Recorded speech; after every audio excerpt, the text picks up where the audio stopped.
मैं doctor Anand Pradikshit, retired from assistant collector come assistant commissioner. इस तरह के मेरे पास पत्र व्हाट्सएप पर, आजकल तो व्हाट्सएप पर ही पत्र आते हैं, पत्र बहुत आते हैं। प्रणाम बाबा, मैं डॉट डॉट बिहार के एक छोटे से ज़िले का रहने वाला हूँ।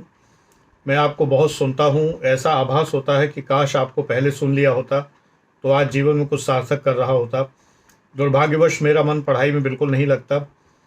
जब भी पढ़ने बैठता हूँ तरह तरह के ख्याल दिमाग में चलने लगते हैं। वासना से संबंधित ख्याल सबसे ज़्यादा परेशान करते हैं। मैं अपने जीवन में सिर्फ पढ़ाई करके ही बदल सकता हूँ। आर्थिक स्थिति दयनीय है। पापा साधारण शिक्षक हैं, माता घर के काम देखती हैं और एक छोटी बहन है। बाबा मैं बहुत परेशान हूँ, कृपया मार्गदर्शन करें। समस्या यह है बेटा, करना सब कुछ तुम ही को, तुम पूछ रहे हो बाबा से कि बाबा मार्गदर्शन करें।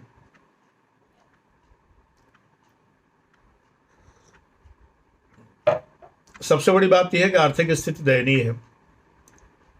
आर्थिक स्थिति को ऊंचा कौन उठा सकता है? बाबा नहीं उठा सकते, यानी कि मैं नहीं उठा सकता। आर्थिक स्थिति को ऊंचा आप उठाएंगे, स्वयं आप खुद उठाएंगे, मान्यवर आप खुद उठाएंगे। ये जो वासना के ख्याल आते हैं इनको पीछे छोड़ के पढ़ाई में मन लगा के, आपने खुद ही कहा है कि पढ़ाई में मन नहीं लगता। आपने स्वयं कहा है कि पढ़ाई में मन नहीं लगता। कौन लगाएगा मन? मन मैं कैसे लगा दूंगा? यहाँ से ऐसा कोई फार्मूला नहीं है कि 1.5 नींबू काट के रस निचोड़ूं और उसमें जो है मिर्ची मिलाऊं, या नींबू में मिर्ची मिला के टांग दूं, या तुम्हें कोई तावीज बना के दे दूं और तुम्हारा मन लगने लगे। क्या बेटा ऐसी कोई तावीज होती है? हाँ, कुछ बाबा लोग इसके भी पैसे तुमसे ऐंठ लेंगे और आर्थिक स्थिति दयनीय से और ज़्यादा दयनीय हो जाएगी।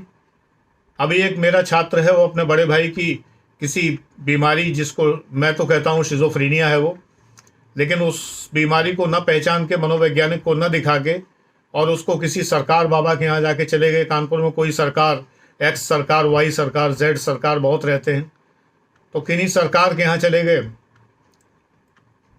50,000 रुपये बताया कि उनका खर्चा है। मैंने कहा कि भाई मुझे तो इन सब में विश्वास नहीं है, आप चिकित्सक को दिखाइए, मामला मनोचिकित्सा का है। लेकिन सुनने को तैयार नहीं, हालत ज्यों की त्यों, कोई फर्क नहीं। जब आप दूसरे के पास जाते हैं उन बातों के लिए जो आप स्वयं कर सकते हैं, या जिसके लिए उचित व्यक्ति के पास आप नहीं जाते हैं, तो यही हाल होता है। पढ़ाई में मन नहीं लगता, आपको किसके पास जाना चाहिए? खुद के पास, अपने पास जाना चाहिए, और किसी के पास नहीं जाना चाहिए। आपका मन मैं नहीं लगा सकता। मेरे पास कोई सूत्र नहीं है कि जो मैं आपका मन लगा दूं, या किसी बाबा के पास में भी ये सूत्र नहीं है जो आपका मन लगा दे। आर्थिक स्थिति तो बेटा कोई भी नहीं दूर कर सकता। सरकार 1,500 रुपये ट्रांसफर कर देती है खाते में, यही बहुत बड़ी बात है, वरना सरकार क्यों दे? आर्थिक स्थिति ऊंची आप कर सकते हैं। छोटा मोटा व्यापार शुरू करिए, छोटी मोटी दुकान खोलिए, उसके बाद बढ़ाइए व्यापार। लेकिन कसम ये खाइए कि नहीं मुझे IAS ही बनना है, और पढ़ने में मन नहीं लगता। समस्या ही है आप लोग। तो जो लोग इस तरह के संदेश भेजते हैं, मुझे थोड़ी सी आर्थिक नहीं, उनकी अन्य स्थिति भी दयनीय लगती है। उनके पास इलाज है, उपाय है, वो जड़ी बूटी उनके पास है, लेकिन वो दूसरी जगह ढूंढ रहे हैं। परमहंस योगानंद जी, जिनका चित्र अभी तिरछा हो गया था थोड़ा सा, मैंने सीधा कर दिया। अभी आपके सामने हैं आदरणीय परमहंस जी, योगानंद जी। शिष्य जब इनसे कोई समस्या पूछते थे तो ये शिष्यों को डांट देते थे, जिससे कि शिष्य स्वयं समस्या का उत्तर खोजें। मैं तो उन्हीं का शिष्य हूँ। मैं अपनी समस्या लेकर भगवान के पास भी नहीं जाता। भगवान से कहता हूँ कि भगवान मुझे प्रेरणा दीजिए कि मैं अपनी समस्या दूर कर सकूँ, और भगवान ऐसी प्रेरणा देते हैं कि वो समस्या दूर हो जाती है। ईश्वर की शरण में रहिए बेटा। ऐसे जितने भी लोग ये परेशान हैं, और एक सबसे बड़ी बात यह है कि गुरुजी हम एडमिशन ले नहीं सकते हैं, हमारी आर्थिक स्थिति बहुत खराब है, IAS बनना है। IAS बनने के लिए आर्थिक स्थिति से कोई मतलब ही नहीं है। इतनी तो किताबें खरीद लीजिए जो आप पढ़ पाएं, जिन बुक्स में सिलेबस दिया हो। मैंने कई बार सूची जारी की है। उतना तो आपको लेना ही पड़ेगा। अगर उतने भी पैसे नहीं तो बेटा मैं कुछ नहीं कर पाऊंगा।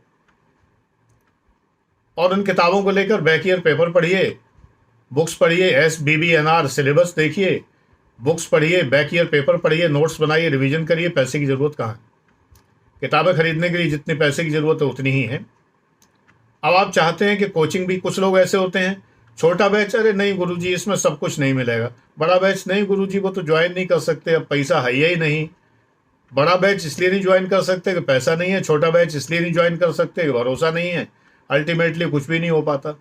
P1 P2 भी नहीं ज्वाइन करते, जो कि नॉमिनल सा बैच है, 49 रुपये के इस समय है, 29 रुपये पर चैनल, लाइफ टाइम।